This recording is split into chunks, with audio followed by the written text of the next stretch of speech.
हमारे छत्तीसगढ़ देख रहे हैं आप। आपके साथ मैं हूं ललित प्रजापति। शुरुआत करेंगे राजनांदगांव से मिल रही बड़ी खबर के साथ। प्रदेश बीजेपी कार्य समिति की बैठक का आज दूसरा दिन है।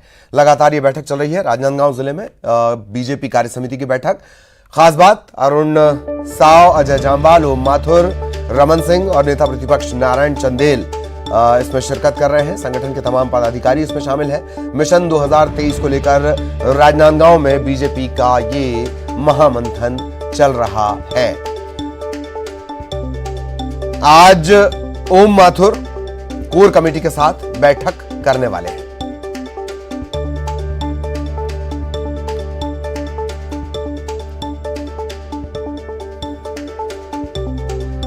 तो राजनांदगांव में यह महत्वपूर्ण बैठक, तमाम पदाधिकारी इसमें शामिल हैं। ओम माथुर आज खास चर्चा भी करेंगे। ओम माथुर के साथ कोर कमेटी की बैठक है।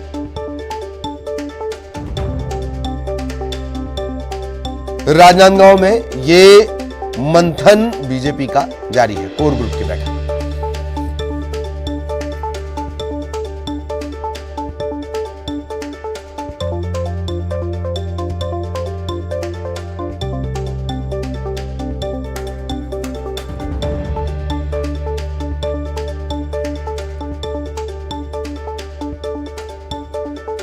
छत्तीसगढ़ बीजेपी कोर ग्रुप की बैठक आज दूसरा दिन। राजनांदगांव में ये 2 दिनी मंथन चल रहा है। पूर्व मुख्यमंत्री डॉक्टर रमन सिंह के प्रभाव वाला इलाका राजनांदगांव, जहां पर ये बैठक चल रही है। अरुण साव, अजय जाम्वाल, ओम माथुर, रमन सिंह, नारायण चंदेल, इनके अलावा जो तमाम पदाधिकारी हैं वो भी इस बैठक में शामिल हैं।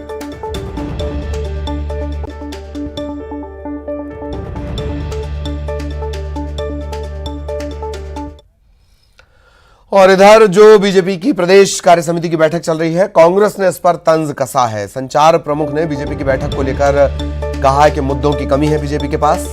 सुशील आनंद शुक्ला, उनका ये कहना है, बैठक में केवल जुमलेबाजी पर बात होगी। बैठक में केवल जुमलेबाजी पर बात होगी क्योंकि मुद्दों की कमी है। सुशील आनंद शुक्ला, उनका ये बड़ा बयान। में भारतीय जनता पार्टी के पास में मुद्दे नहीं है। भाजपा मुद्दों के दिवालियेपन से जूझ रही है।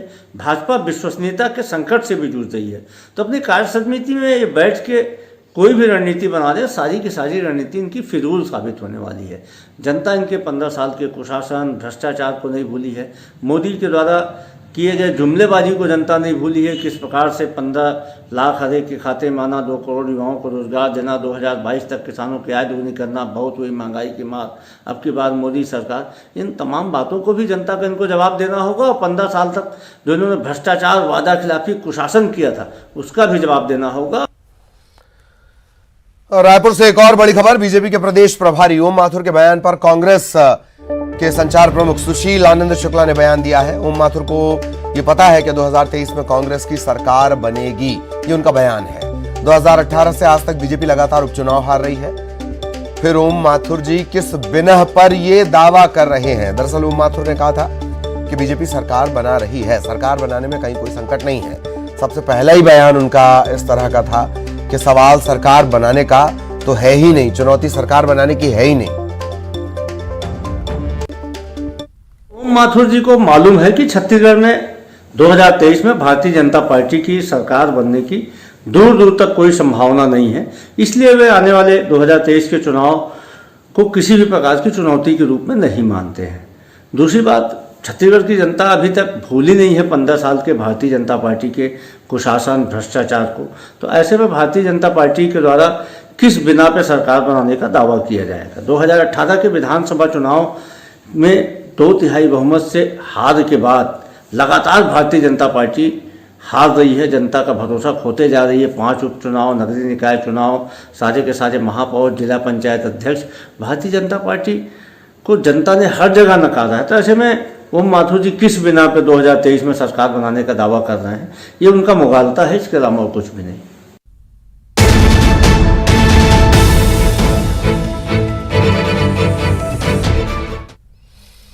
और प्रवासी भारतीय सम्मेलन से इस वक्त का बड़ा अपडेट। आज प्रधानमंत्री मोदी इंदौर में होंगे। प्रवासी भारतीय सम्मेलन में वो शामिल होने वाले हैं। प्रवासी भारतीय सम्मेलन का एक औपचारिक शुभारंभ वो करेंगे। प्रवासी भारतीयों को प्रधानमंत्री मोदी की तरफ से लंच भी आज दिया जाएगा, यानी मेजबान होंगे मोदी। प्रवासी भारतीय सम्मेलन आज तकरीबन 4 घंटे प्रधानमंत्री मोदी इंदौर में रहेंगे। अलग अलग उनके कार्यक्रम हैं। स्वागत सत्कार किस तरह से प्रवासियों का किया गया है उसकी तस्वीरें भी आप लगातार हमने आपको दिखाई हैं। महाराष्ट्र के इस दल की परफॉर्मेंस जो लगातार अब सोशल मीडिया पर वायरल है। महाराष्ट्र का ये बैंड है जिसने अलग अंदाज में प्रवासियों का स्वागत किया।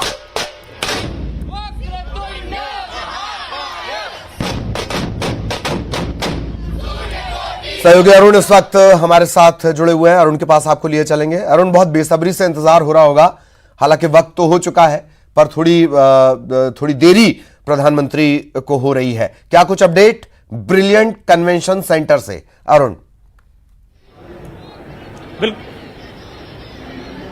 बिल्कुल, देखिए, प्रधानमंत्री नरेंद्र मोदी का जो कार्यक्रम है वो 1.25 घंटे लेट हो गया है। प्रधानमंत्री नरेंद्र मोदी अब से कुछ देर पहले ही दिल्ली से उनके विमान ने उड़ान भरी है और ऐसा माना जा रहा है कि 11:15 बजे के बाद वो इंदौर के एयरपोर्ट पर लैंड करेंगे। लोगों को बेसब्री से इंतजार है और सुबह 7 बजे से ही लोग यहाँ पहुंचने शुरू हो गए थे, डेलीगेट्स पहुंचने शुरू हो गए थे। हॉल खचाखच भर चुका है जिसमें पूरा कार्यक्रम है और नरेंद्र मोदी का सिर्फ अभी इंतजार किया जा रहा है क्योंकि सारे जो डेलीगेट्स हैं वो पहुंच चुके हैं। ये जो वो हॉल है, मैं आपको दिखाऊं, ये हॉल है, यहाँ पर डेलीगेट्स को खाना दिया जाएगा। देखिए कितना भव्य तरीके से इसको सजाया गया है कि यहाँ पर जो डेलीगेट्स हैं वो यहाँ पर खाना खाएंगे, तमाम जो मालवी व्यंजन है उनका वो स्वाद चखेंगे यहाँ पर, और जो डिशेस हैं, जो मालवा की डिशेस हैं वो यहाँ पर परोसी जाएंगी। खासतौर से जो यहाँ का दाल बाटी चूरमा है, ये सब चीज़ें यहाँ पर परोसी जाएंगी। ये सेफ भी यहाँ पर मौजूद हैं। जी बताइए, किस तरह के व्यंजन यहाँ पर बनाए गए हैं? हमने जैसे कि मिलेट्स चल रहा है उसके हिसाब से हमने थोड़ा सा प्रिपेयर हो जाता है। तो जी, क्या क्या व्यंजन बने हैं यहाँ पे?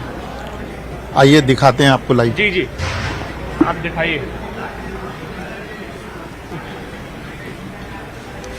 जी। जैसे ये इंदौर का भुट्टे का किस है। अच्छा, ये भुट्टे का किस? हाँ जी, ये इंदौर का फेमस अपना भुट्टे का किस है, तो ये रखा हुआ है। ये दही चांदनिया जो दही से बनाया गया है, ये लोगों को काफी पसंद आ रहा है। तो ये भुट्टे का किस तो मालवा के लोग खाते हैं, सराफे में भी बहुत दिखता है। अच्छा, ये गराड़ू दिख रहा है, क्या है? हाँ, गराड़ू, ये गराड़ू रखे हुए हैं। डाल दिए समय थोड़ा। तो गराड़ू के बड़े शौकीन है लोग। बिल्कुल सर, गराड़ू तो खाना ही चाहिए। सर्दी में, ठंडी में तो बहुत अच्छा रहता है। और हमने खास करके नमकीन भी रखा हुआ है। नमकीन 3 वैरायटी के हैं, गजक से है और इंदौर का मशहूर जलेबा वो भी रखा है हमारे मेहमानों के लिए हमने। और मिलेट खिचड़ी। अभी क्या ठंड का सीजन है इसलिए गजक किस तरह की दिखाइए जरा। गजक की वैरायटी गजक है, गुड़ की गजक है, ड्राई फ्रूट गजक है और ये सर सावा की खीर है। बहुत ही स्पेशल खीर बनाई है हमारे शेफ लोगों ने। और मावा बाटी भी है डेजर्ट में। अच्छा, ये जलेबी, जलेबा जो हमारे इंदौर में मशहूर है जलेबा। जी बिल्कुल लाइव दिखा देंगे आपको सर। जी जी। अच्छा, ये गजक आ गई है, ये क्या? ये मुरैना की गजक है, ड्राई फ्रूट गजक है। जी जी बिल्कुल। ये ड्राई फ्रूट से बनी है? जी जी बिल्कुल, ड्राई फ्रूट से बनी है। और ये तिल गजक है, तिल को कूट के जी बनाया जाता है सर। और क्या खास आइटम है यहाँ पे? अच्छा, ये जरूर दिख रहा है, ये बाजरे का खिचड़ा। बाजरे का खिचड़ा है सर, राजस्थान से है जी। हमने पूरे इंडिया को कवर किया है खाने को लेके। जी जी। और गजक MP भी कवर किया है और बाजरा खिचड़ा है और जलेबा और भी बहुत, सावा की खीर। जी लाइव दिखा जी जी। क्या यही भी आप बना रहे हैं? बिल्कुल, 2 मिनट में जा रहा हूँ, बनाता हूँ, 2 मिनट वेट। तो देखिए, ये लाइव बनाते हुए हमें यहाँ पे बन रहा है सारा जो व्यंजन है मालवा, खासतौर से भुट्टे का किस है, जलेबी और पोहा जलेबी तो इंदौर में काफी पसंद किया जाता है, इसलिए जलेबी भी यहाँ पर बन रही है। क्या पोहे जलेबी के बड़े शौकीन है लोग यहाँ के? ये हमारे महाराज है जो अभी जलेबा बना रहे हैं आपके सामने। जी जी बिल्कुल, गरम गरम सर्व किया जाएगा। तो इसको जलेबा क्या मतलब? जलेबी है तो? सर जलेबा है, जलेबी छोटा साइज होता है। ये हमारे इंदौर का और राजवाड़ा का फेमस है जलेबा। तो आज हमने खास स्पेशल गेस्ट के रखा हुआ है। तो इसको खा के सब खुश होंगे, प्रधानमंत्री मोदी भी ये सब खाएंगे। बिल्कुल बिल्कुल जी जी बिल्कुल। तो देखिए प्रधानमंत्री मोदी के लिए ये व्यंजन सब तैयार हो रहे हैं और ये भव्य आप देखिए तरीके से इसको सजाया गया है। यहाँ पर सभी मेहमान खाना खाएंगे और ये जो लंच है वो 2 बजे यहाँ पर दिया जा रहा है। खासतौर से प्रधानमंत्री मोदी की तरफ से लंच यहाँ पर दिया जा रहा है। देखिए सलाद में भी तमाम तरह के आइटम है। सलाद में गाजर है, लेमन मिर्ची है और खीरा है, प्याज है और स्प्राउट आलू चना चाट है, आलू का सलाद बनाया हुआ है। अच्छा सूप कौन कौन से हैं आप? सूप बताइए आप। सूप रेडी है, पालक बादाम का शोरबा है, बहुत ही हेल्दी है, बहुत ही हेल्दी फूड है। और मसाला छाछ भी हमने रखी हुई है यहाँ पे। अच्छा हमारे मेहमानों के लिए मसाला छाछ है, पालक बादाम का शोरबा है। जी ये सूप से है। हाँ ये सूप से अभी आए नहीं है, लगने वाले हैं। पूरा गरम सर्व हो रहा है और रेडी होने वाला है सर। बिल्कुल। तो देखिए तमाम जो व्यंजन है, सारे व्यंजन जो इंडिया के खास व्यंजन है वो यहाँ पर सब रहेंगे। और आप सेफ से खुद सुन रहे थे कि उन्होंने कितना इंतजाम यहाँ पर किया है। और जब 1 से 2 बजे के बीच जो डेलीगेट्स हैं वो मोदी के साथ लंच करेंगे तो वो मालवा के व्यंजनों के साथ जो भारत के प्रमुख व्यंजन है उनका भी स्वाद चखेंगे। बिल्कुल। और ये हम देख भी पा रहे हैं जलेबी नहीं, मेहमानों के लिए जलेबा बनाया जा रहा है। एक बात है अरुण की, अब तक लोगों ने सुना होगा मालवा के स्वाद के बारे में, मेजबानी के बारे में, और आज जब इस सबसे बड़े जमहूरियत का सबसे बड़ा महानायक खुद मेजबान के तौर पर नजर आएगा, मालवा का जायका पूरी दुनिया में छा जाएगा। अरुण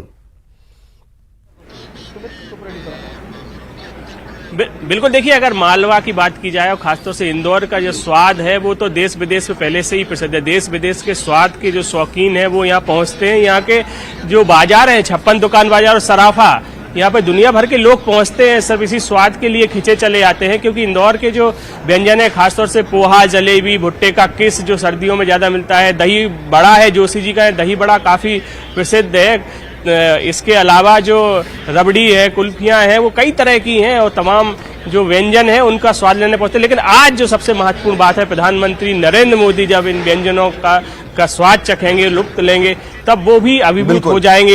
ये पालक का बादाम का जो शोरबा है जो खास तौर से प्रधानमंत्री मोदी के लिए बनाया गया है, आप देखिए इसको यहाँ पर उनको सर्व किया जाएगा। क्या खासियत है इसकी? सर ये बहुत ही हेल्दी है और ठंड के लिए बहुत ही अच्छा शोरबा है, आप पिए, बहुत टेस्टी है, मजा आएगा। क्या क्या चीजें हैं इसमें? सर इसमें पालक है, क्रीम है और सॉल्ट पेपर है, बस। तो स्वास्थ्य के लिए अच्छा है, बहुत अच्छा है सर। पालक तो आप देखिए विटामिन मिलता ही है पालक से।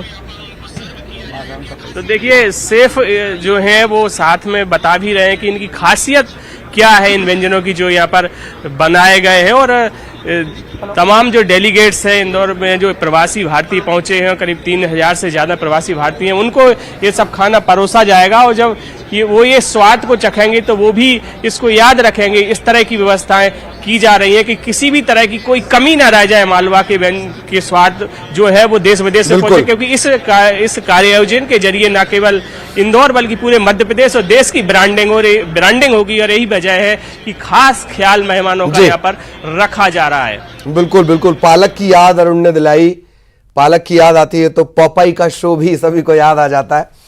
बहुत बहुत शुक्रिया आपका अरुण। और आगे भी अरुण के जरिए अपडेट हम अपने दर्शकों तक पहुंचाएंगे, जायके से लेकर जिम्मेदारियों तक और जिम्मेदारी से लेकर उम्मीदों तक। ये मेगा कवरेज लगातार हम आपको दिखा रहे हैं। छत्तीसगढ़ पर भी नजर है। बालोद से बड़ी खबर, गुरु नगर पंचायत अध्यक्ष के भाग्य का आज फैसला होना है। नगर पंचायत अध्यक्ष टिकेश्वरी साहू, बीजेपी पार्षदों ने अध्यक्ष के खिलाफ अविश्वास प्रस्ताव लाया है और 11 बजे इस अविश्वास प्रस्ताव पर मतदान होगा।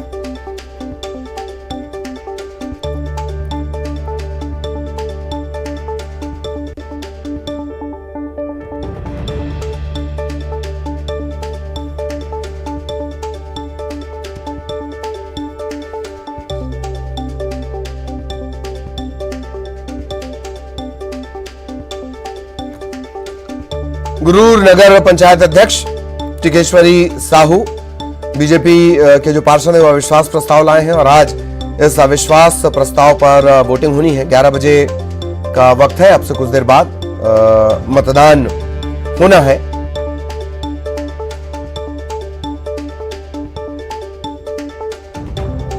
गुरूर नगर पंचायत अध्यक्ष टिकेश्वरी साहू,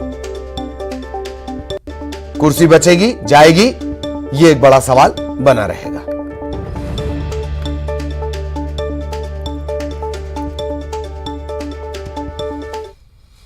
बड़ी खबर रायपुर से त्रिस्तरीय पंचायत उपचुनाव के लिए मतदान जारी है। जिला पंचायत की 1 और जनपद पंचायत की 10 सीटों पर उपचुनाव हो रहे हैं। सरपंच के 127, वार्ड पंच के 597 पदों के लिए मतदान। नगर पालिका के लिए भी उप निर्वाचन आज हो रहा है। 12 जिलों के 14 नगरीय निकायों में उपचुनाव है। 15 वार्ड पार्षद के लिए मतदान जारी है। 12 जनवरी को एक साथ वोटों की गिनती होगी।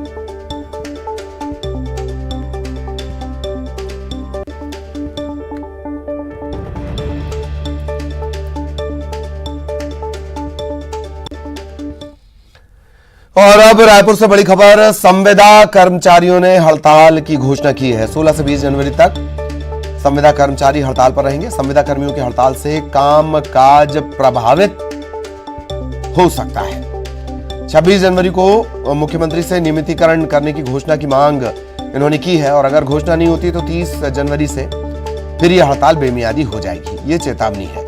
सर्वविभागीय संविदा कर्मचारी महासंघ की बैठक में ये फैसला लिया गया। 16 से 20 जनवरी तक तकरीबन 40 से 45 हजार संविदा कर्मचारी हैं जो एक साथ 16 से 20 तारीख तक काम नहीं करेंगे। इनकी मांग है कि 26 जनवरी को मुख्यमंत्री नियमितीकरण की घोषणा करें। सहयोगी ममता हमारे साथ जुड़ी हुई है। ममता, 16 से 20 जनवरी तक हड़ताल और फिर 30 जनवरी से बेमियादी हड़ताल, विस्तार से जानकारी दें ममता। बिल्कुल, देखिए अनियमित कर्मचारी और संविदा कर्मचारी लगातार जो है वो सरकार से नियमितीकरण की मांग कर रहे हैं और इसी को लेकर बीच बीच में उनकी हड़ताल होती रहती है, फिर उसके बाद स्थगित होती है। अब इस बार जो है उन्होंने अल्टीमेटम दिया। उन्होंने कहा कि शुरुआती चरण में 16 से 20 जनवरी तक एक सप्ताह प्रतिदिन कामकाज प्रभावित वो रखेंगे, यानी कि वो हड़ताल पे जाएंगे और 26 जनवरी से कोई यदि मुख्यमंत्री भूपेश बघेल नियमितीकरण की मांग को पूरा नहीं करते, घोषणा नहीं करते, तो घोषणा नहीं होने पर 30 जनवरी से अनिश्चितकालीन आंदोलन वो चले जाएंगे। और सर्व विभागीय संविदा कर्मचारी महासंघ ने ये जो है अपनी प्रांतीय जो बैठक है उसमें निर्णय लिया है। तो जाहिर तौर पर आने वाले समय में जो है वो दफ्तर के काम का खासतौर पर अगर हम बात करें तो 15 जनवरी से 20 जनवरी तक के जो है वो प्रभावित हो सकते हैं और अब उसके बाद में वो अनिश्चितकालीन हड़ताल की बात कह रहे हैं। देखना ये होगा कि क्या इस बार की जो अनिश्चितकालीन हड़ताल है वो और भी लंबे समय तक चलती है या सरकार एक बार बातचीत करके उन्हें मनाने में कामयाब हो जाती थी। चलिए, धन्यवाद ममता इस तमाम जानकारी के लिए।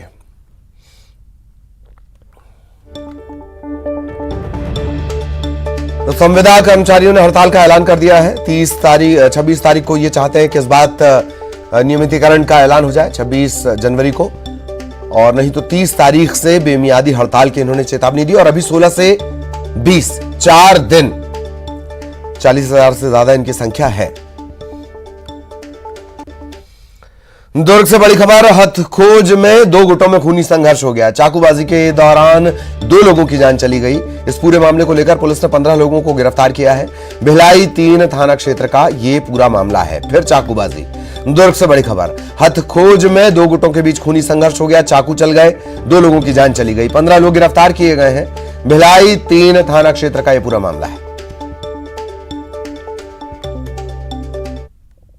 क्षेत्र का मामला है जहां पर बीती रात 2 गुट आपस में लड़ गए। ये कबाड़ चोरी के अवैध धंधे में इन्वॉल्व लोग हैं, दोनों पक्ष के लोग। और चूंकि पुलिस के द्वारा कबाड़ पर सख्ती से कार्रवाई की जा रही है और जिसके फलस्वरूप ये छोटी छोटी बातों को लेकर कबाड़ में जो प्रतिस्पर्धा है वो पुलिस का हो नहीं पा रहा है, उस चक्कर में आपस में लड़ गए।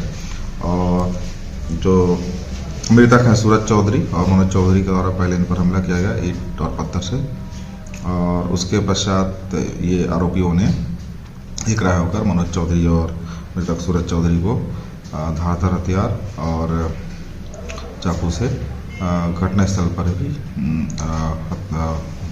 घायल किया, जिससे थोड़ी देर बाद दोनों की मौत हो गई। पुलिस तत्काल मौके पर पहुंच गई। पुलिस को देखते ही आरोपी वहां से घटनास्थल से अलग अलग दिशाओं में भाग खड़े हुए और पुलिस ने रात भर नाकेबंदी और खोजबीन करते हुए 15 आरोपियों को गिरफ्तार कर लिया है और अभी इनसे पूछताछ की जा रही है और आवश्यक वैधानिक कार्रवाई की जा रही है। सर क्या लगता है और भी आरोपी हो सकते हैं? अभी कुछ भी कह पाना जल्दबाजी होगी, लेकिन 15 आरोपी मिल गए हैं। एक दो सहयोगी मिथिलेश हमारे साथ जुड़े हैं। मिथिलेश, फिर चाकू चले, 2 लोगों की जान चली गई, 15 अब तक गिरफ्तार किए गए हैं। मिथिलेश, निश्चित रूप से ललित काफी चिंतनीय विषय है, क्योंकि 2 गुटों के बीच में काफी बड़ी संख्या में ये पूरा घटना हुआ है। जब भिलाई के औद्योगिक क्षेत्र में ये घटना हुई है, जब देर रात दो गुटों के लोग भिड़ गए थे। हालांकि पुलिस ने रात भर कड़ी मशक्कत की और उसके बाद में 15 लोगों को गिरफ्तार किया है। सीसीटीवी कैमरे खंगाले जा रहे हैं और हो सकता है कि कुछ लोग और इसमें शामिल हों। ये सबसे बड़ी जो वारदात की मूल वजह सामने आ रही है कि ये दोनों ही जो गुट हैं वो चोर गिरोह है और किसी एक गुट को ये शक था कि वो मुखबिरी कर देता है पुलिस से और यही वजह है कि कुछ लोग उनके सदस्य पकड़े जाते हैं। इसी विषय को लेकर दोनों गुटों चलिए धन्यवाद मिथिलेश इस तमाम जानकारी के लिए। खबर पेंड्रा से, जंगल से भटककर एक भालू मरवाही के नरौर में चल रहे रुद्र यज्ञ के आयोजन में पहुंच गया और सीधे यज्ञशाला ये पहुंचा। अचानक भालू को देखने के बाद थोड़ा हड़कंप मच गया। गनीमत यह रही कि भालू ने किसी को कुछ किया नहीं, प्रसाद खाया और वापस जंगल की तरफ चला गया। तो यज्ञशाला में सीधे भालू पहुंच गया, प्रसाद खाया और वापस जंगल में चला गया।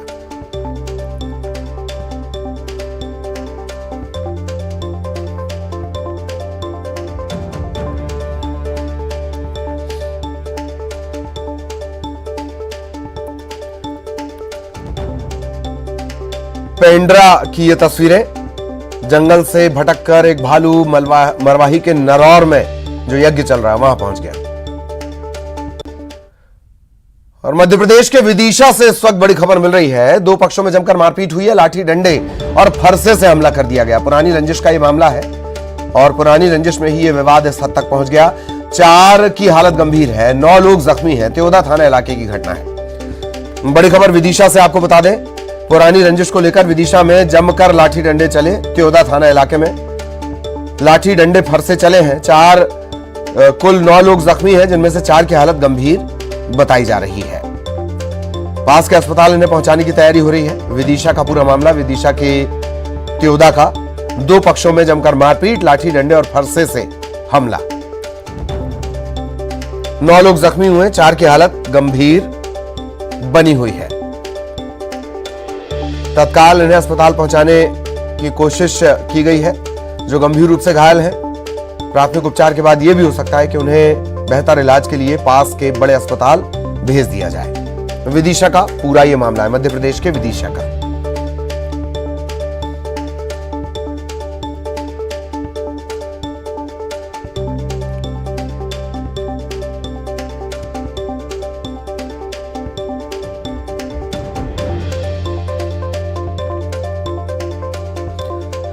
भरत सिंह राजपूत संवाददाता विदिशा हमारे साथ जुड़े हुए हैं। भरत, पूरी जानकारी, कोई गिरफ्तारी, कोई अपडेट? जी ललित, चुनावी रंजिश को लेकर जो है ये खूनी संघर्ष हुआ। अभी फिलहाल पुलिस ने मामला दर्ज कर लिया और दोनों पक्षों के 9 लोग घायल हैं, जिसमें 4 की हालत गंभीर है और जिला अस्पताल में उनका इलाज जारी है। अभी फिलहाल कोई गिरफ्तारी नहीं हुई है, लेकिन ये शाम को, कल दोपहर की घटना है और शाम को कल ये वीडियो वायरल हुआ है। उसके आधार पर आरोपियों की पहचान तो कर ली गई है, लेकिन अभी कोई गिरफ्तारी नहीं हुई है। जी, और जो ये लोग जख्मी हैं, 9 जख्मी हैं, 4 की हालत गंभीर है, इनके बारे में कोई अपडेट भरत? जी, अभी 4 की हालत गंभीर है, जो जिला अस्पताल में उपचार उनका है। फिलहाल हालत जो स्थिर बनी हुई, डॉक्टर की निगरानी में उनकी हालत स्थिर है और धीरे धीरे सुधार भी हो रहा है। चलिए, धन्यवाद आपका भरत इस तमाम जानकारी के लिए। और तस्वीरें भी जो सहयोगी भरत ने भेजी हैं वो सबसे पहले न्यूज़ 18 मध्य प्रदेश छत्तीसगढ़ आपको दिखा रहा है किस तरह की तस्वीरें हैं। लाठी डंडे फरसे से हमला, चुनावी रंजिश का ये पूरा मामला है और चुनावी रंजिश में किस कदर ये खूनी हो गई उसकी बानगी इन तस्वीरों को देखकर उसका अंदाजा आप लगा सकते हैं। 9 लोग जख्मी हुए, 4 की हालत गंभीर है।